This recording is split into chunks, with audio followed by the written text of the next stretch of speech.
This morning's tactical enhancement is Red Bull with Barocca.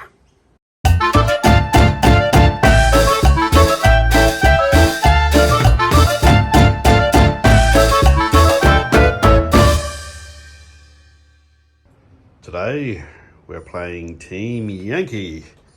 It's been a while, had to reread the fucking rulebook, but we're on, and it's a semi-doubles game. It's Andrew and me fielding the Ruskies from the new book, so we've all got up-armoured or up-gunned RPGs, versus Emilio with the British, and that's the new book, so he's got all the fancy toys. And it's an 8 by 4 foot table, which leaves just enough space for us to shuffle through without our guts cleaning up the terrain. I can't put anything tall on the edge. I'll walk you through the terrain and then what we've got. So we have a lovely village. We'll go to here, train station and a train line. And I do this so that we've got a mixture of tight and open terrain, so that no particular army type gets too much of an advantage. And I like to section off the battlefield so you've got fire lanes and dead zones, but you've also got areas where, you know, the biggest guy on the table can't just dominate everything. And we've got an industrial complex. We took one of the buildings off because the terrain had actually gotten a bit too dense. Don't mind the gap in the train line there. Lovely bridge across the river. We've got a bit of forest here. There was more forest, but the decision was that I'd gone too crazy with the terrain, so we've got rid of a couple of forests to create more dead space. And we're playing Bridgehead. Now these dice here, they're actually not deployment markers. These are markers for the minefields. It's not the correct thing, but it does the job. And those are sort of lining the outside of the Bridgehead deployment area. All the way up to here. So there's infantry on the edge of their deployment area. And they're deployed where they are in order to avoid the worst templates of the Russian infantry, Russian artillery. And yeah, so the deployment area for the Ruskies is this thin edge that goes around the back half of the table. And that's the end of the deployment area over there, crammed full of tanks. Right, so Emilio's got deep reserves, so a lot of his stuff is actually off table. Because we've got basically 2 formations versus his 1 formation, we've given him an extra vehicle unit to have on table. That's those marksmen.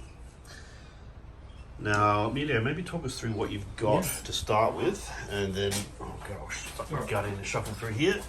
So just on this building, this is a multi-level building. The guys are actually in the building, some guys are on the roof.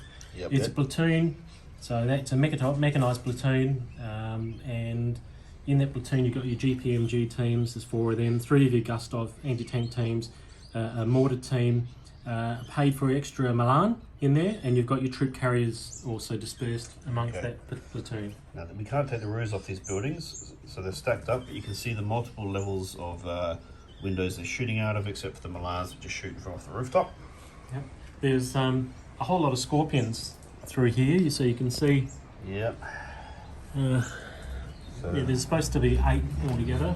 I can see. Is this? So there's a light vehicle frenzy all along here. Yeah, it's supposed to be 8. I don't know. 7 probably there. a Must couple. There's what 1 missing. 1 missing. So look at these guys. No, it's actually the turrets. Those turrets pointing the wrong way. They are. These are weird looking vehicles. We're using stand-ins for the transports because the transports are crazy expensive and we didn't want to spend that much money. These are actually these are from a board game which I think originally they were supposed to be Panthers. We just took the turret off and just using them as stand-ins because it's close enough. Alright, what have we got? Yeah. Yeah, we're looking at the rapiers, 4 of the rapiers in there, so fantastic for AA. Yep. And then we got these bad boys here. So there's a marksman. Marksman, and as you mentioned, they've got I've got permission to put them on because they're armed at 6 in the front. And they let me have those. Yep. Balances out the 2 formations against 1. Abbots in here. No, those are not actually Abbots. Those are also stand-ins, and I think they were originally M48 pattern tanks. Yeah, but they're very soft armour. But yeah, Okay, sweet. I didn't know you had those. Let's just turn Yeah, up I just last realised the minute. front armour. Then these guys, you've got your MLRSs, which nice rocket batteries, Yep. and more Milan, another platoon in here, and anti-tank Land Rovers, a couple of little. So there's the Australian contingent in Europe at the wrong time. Cutest little models in the game. And that's it. And I've got an ambush as well, and some reserves. Okay.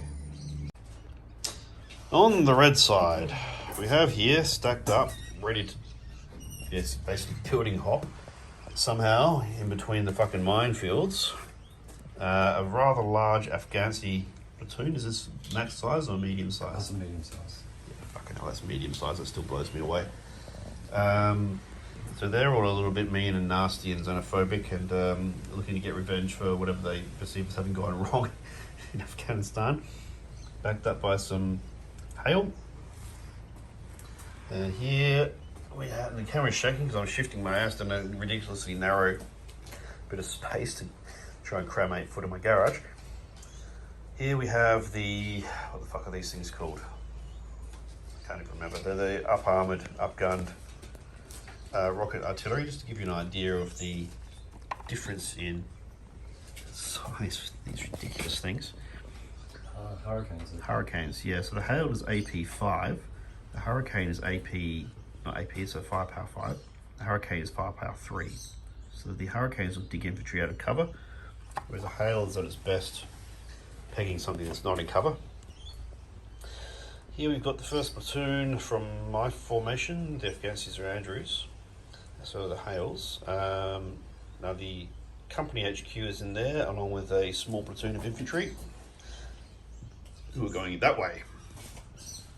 We have another small platoon of infantry which are going this way and then possibly that way. And we get the first turn, so we'll move up our AA. They're not in their final deployment position yet. We have an observer here who has a lovely line of sight down to that objective over there and whatever is protecting it. Over here we have a platoon of thermobaric TOS. Call them tosses every once in a while, but you get a general idea. And another platoon of infantry ready to move up in their turn. They're giving flanking protection to this entire company of 10 T-64s that belongs to Andrew. And we've got some more AA stacked in the corner here. So we're poised to basically do a pincer on 2 flanks simultaneously with a fuckload of artillery support. So what we'll do is roll out the entirety of the Ruski turn 1, then we'll check in to see what's going on, and we've basically got another, we've got about 3 and a bit hours to play this out. Okay, end of Russian turn 1, and there is a motherfucking house party happening in the local deli. And by local deli, I mean local deli complete with rather dubious signage out the front. One hopes that they meant with mint jelly. Now these guys fired some rocket launchers at these guys. That's about it. And they fired the Hales pre-ranged in onto these guys and actually managed to kill a couple, which is not bad. Meanwhile, we moved up infantry in BMP 2s, ready to strike. This fella and one of the other BMPs managed to pick off the observer. So that'll reduce the British artillery slightly. There's a bit of shuffling into position. On this flank, the infantry got out and moved up, ready to make themselves useful later. Part of the use for this infantry is to capture the objective, but also to have a screener against any craziness coming through this open space here that might get onto these guys. These guys, in the meantime, whiffed completely shooting at these infantry, but did manage to take out an AA. Now the tossers free-ranged onto these guys. Had to be a bit careful between the river and the encroaching tanks, and we wasted 2 These tosses are brutal. On the other hand, we tried to do the same trick with the Hurricane to range in because it had nothing under its template, and it failed to range in. So overall, a good position, good bit of maneuver for the Russians, but nothing too devastating on turn one. So over to the British, and we'll check in after that. Okay, end of turn one. The British have had their counterattack now, and their reserves came on. That's 2 challenges. And they popped their ambush of the other 3 challengers, who proceeded to light up that row of tanks over there. But by some good fortunate dice, they only killed 1, 2 have bailed. So we'll see how that goes with the remounts with the T-64, so it'll probably be pretty good. Could have been worse. We do, however, have 5 fucking challenges on the table now. That's a problem. Over here, oh, and a bunch of Milans did a bit of shooting as well, but didn't kill anything. Over here, Milan took out 1 BMP-2 and bailed the other one. They then proceeded to dump all manner of fire into the overcrowded village cafe. Didn't do a lot with direct fire, but Emilio did manage to re-range in 2 artillery templates, one of the MLRS, which proceeded to hit everything, and one of the artillery, which also proceeded to hit virtually everything. And between them, they blasted 6 stands out of a unit of 16. That's pretty impressive. There's a lot of dead Afghani in that building. We will now move on to turn 2, and we'll see if we can put enough pressure on to survive this shit.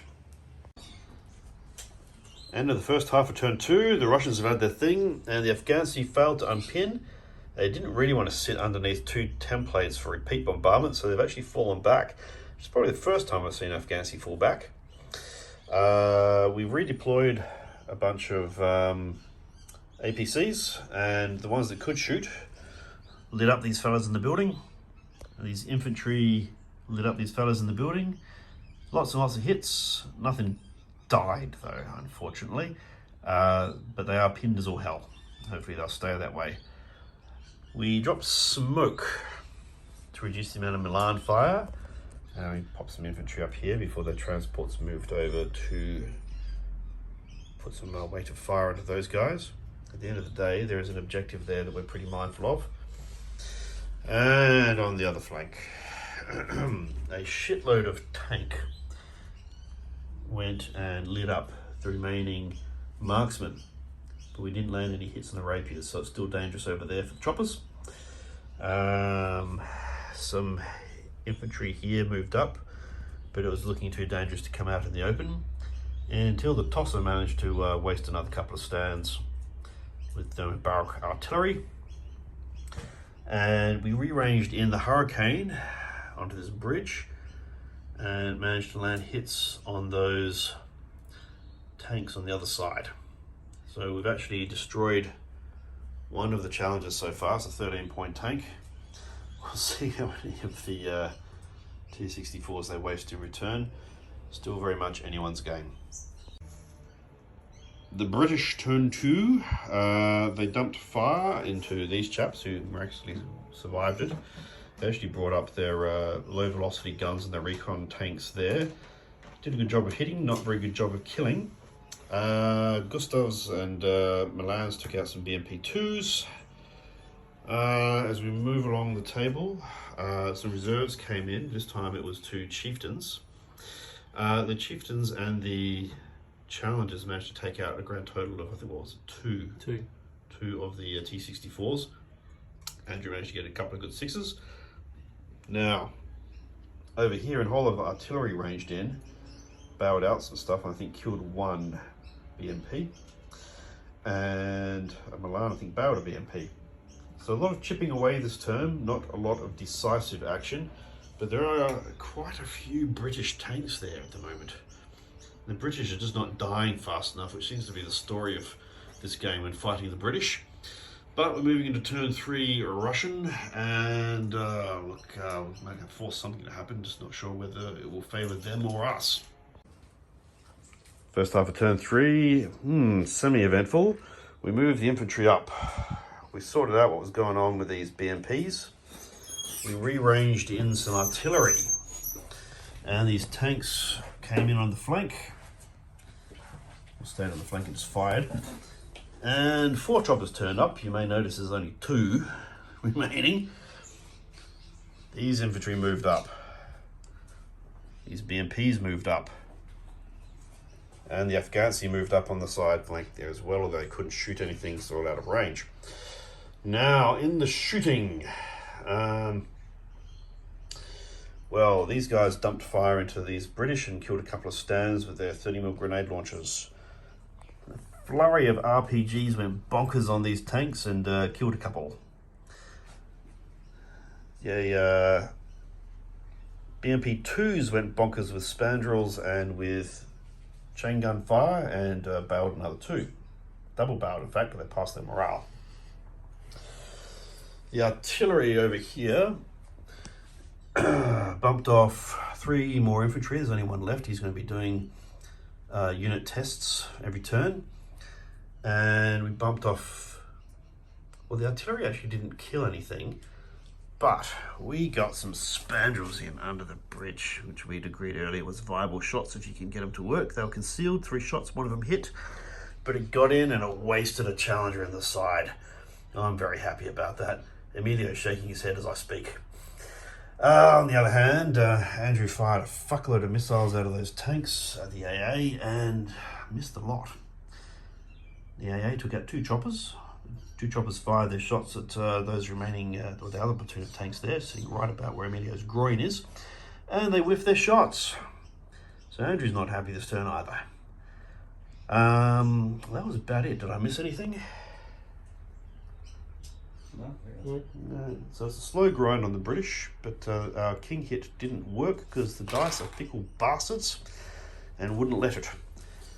Now the British turn to get some revenge, but they do have a lot of fellows who are not in good order, and well, we will check in at the end of turn 3. End of turn 3, the British are lit up some more tanks. They actually got their reserves on, so there's another 3 chieftains on. That's a fucking all of the tanks. It's a lot of tanks. Lost a few casualties from Artie. Lost one of these to Milan. More Artie and a whole lot of direct machine gun fire from this flurry of light vehicles that popped up out of nowhere. And these guys realised, hey, we've got something we can kill. So they all stacked onto these boys. Miraculously, they're still here. Otherwise, though, casualties were light elsewhere. I say light, but we did lose, what, 3 tanks?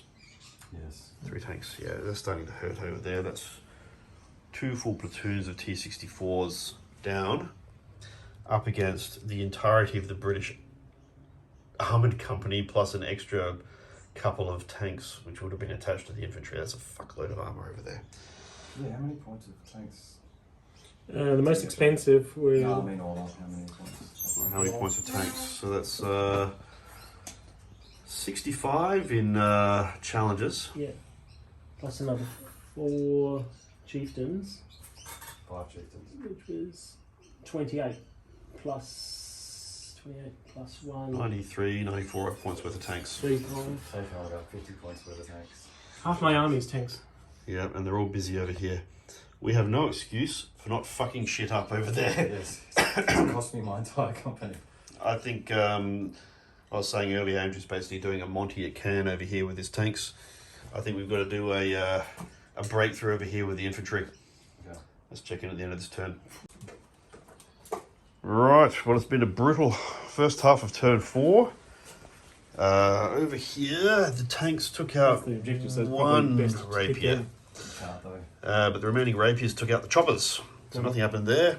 We'll be down These across the range. BMP 1s, they BMP 2, sorry, they did get hits on one of the remaining challenges, but the bastard made his saves on 2 6s and then said "fuck you," which I thought was very impolite, but perhaps deserved. These infantry assaulted the last of the British infantry and are contesting the objective. And just over here, if you look very, very carefully, oh, I go and try and get the phone in the ditch here. There is, oh fuck, he's back here. There's a little Australian Jeep. He's the only guy keeping the British in ownership of this objective. He's going to have to move some tanks onto it somehow, which will turn this into a different kind of clusterfuck. Moving on to this side of the table, we poured all manner of hell into all the light vehicles along here and didn't kill much but bailed a lot, which enabled this infantry platoon to get in with one casualty and jump on them while they were vulnerable. And then the Afghansi came good and cleaned out the remainder of the British. We killed a few on the way in with shooting, but the Afghansi just went and did their, building storming antics, and that captured that objective. And the only thing the British have left over here is transports, really. And they can't move at the double to capture an objective. So basically what Emilio's got to try and do is drop so much minelets from the Harriers that he kills enough to chase off our platoons. I don't think it's going to happen, but we thought rather than just call sudden death, we'd give him a go, because they've been waiting all turn to get the Harriers in, and Harriers are cool. So we'll do that, and then we'll see what the state of play is. Right, well, the remaining tanks, they're all gone except for the commander. He's lost his entire battalion. But those 50 points worth of tanks held up 96 points worth of tanks, which freed up this flank for the infantry to capture the objective. So the Harriers came in. The Tunguskas in their first outing did nothing. But the Geckos saved the day with a level of dice rolling similar to what Emilio just did to Andrew's helicopters. And we wasted 3 of the 4. And that removed the remaining threat against these infantry. That objective is held tight by the Ruskies. And that's it, that's game. That was a good one. That swung around quite a bit, and my God, it was brutal. Gentlemen, what have we learned? British morale is absolutely fantastic. Which is weird, because normally it's 4+. I usually rely on them running away. Yeah, no, they really dug in today. Yeah, but I rolled all the 6s. Yeah, Amelia passed every single morale test for the Brits. As for the tanks, I was surprised it took them 4 rounds of shooting to see off my 264s. Yeah, So, what's your armour? yeah. It's huge. 17. Yeah. It's Yeah, terrible. that 1 point of damage, though, makes a difference at range. Yes. A lot of that range shooting was over 16. So no, I was happy to hold up that many British tanks with so few of my T-64s. Because if we were equal, there would now be another battalion of tanks rolling forward. There would be 20 T-64s. Probably another 9 dead ones, I would suspect. Well, at least I could manoeuvre a bit and maybe come Well, around the side. actually, that's so. a good point. We only killed 2 of them, although we killed 2 challengers. But those challengers with the upper armour, fuck that lethal, you can't kill the fuckers. I literally couldn't kill them from the front. So. Yeah, killed them from the top and the side. Top. Yeah, top. we got both of them with artillery. On the top. No, one was with the missile. Oh, that's right, one with artillery after, Sneaky missile. 3 barrages or so. Yeah. And 1 sneaky missile out of about, 4 that I sent down range? Yeah. So that was pretty good. Yeah, and you know what? Probably only 1 or 2 of them should have hit. I hit with 3 and then 2 of them saved. Yep. We got 2 6s. So. Yeah, amazing. And then over here, our swarm of infantry did what the swarm of infantry will do to one lonely little British platoon. And you know what's interesting? The Afghansi advanced. The Afghansi got smashed. The Afghansi ran away. The Afghansi came back and had another go and won the fucking objective. So, Afghansi always do well. I've never had a bad day with them. Yeah, they're good. Emilio, what do you reckon? I think. I think it was a good battle. I was concerned at the beginning of the game that if I didn't get my reserves on, it was going to be a one-way game. But I rolled really well and got reserves on early, and every turn I got reserves on. So my right flank was really tough with all these tanks, but I'd underestimated 3 platoons of enemy troops swarming the other objective and overwhelmed me. And maybe I should have used some of those reserves to shore up that other objective, and that's my strategic failing. If I did, I think I would have held it for another turn. And maybe I could have then won the right flank and moved more to support that objective. So it's my bad for putting too many points of tanks just on my right flank. I think so, because you could have afforded to take some casualties. Yeah, And had a longer lasting battle and not having killed all of them. Yeah. And then the spare 2, 3 or 4 tanks over here. Yeah. In fact, all the chieftains could have gone over there. So Probably correct, actually. Well, probably what you could have done is actually deploy the tanks right in the middle, and then you've got shot tanks, and then just move one turn. yeah, So and you can cover, be cover right. both places. Yeah. Because they've got an immense range on those. Yeah. Those I just thought that my challengers could do more damage to your tanks than you could do to me, and it took Well, they too did. long. I didn't kill any of your tanks. Yeah, it's interesting. Over time, yeah, they will, but they only get a couple of shots. And if you have a couple of turns where the other guy makes a couple of good saves, and that's an entire turn's worth of 50-odd points worth of tanks, not killing anything. I think you guys were pretty fair with letting me comment or adjust the terrain at the beginning of the game, or it would have been very much one way. You would just be protected all the way going in.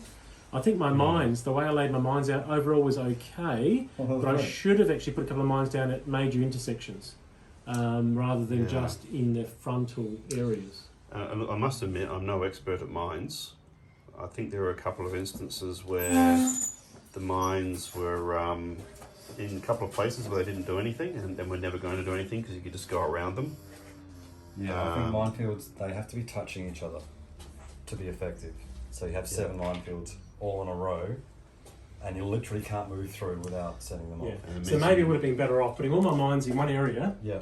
and then use the tanks to support the other area. so. Yeah, There we go. with their field of The fire. minefields Yeah, over here didn't seem to. The mines did nothing here, but if I concentrated my mines over here, that could have really. Yeah, You have to- touching to touching to touching. Yeah.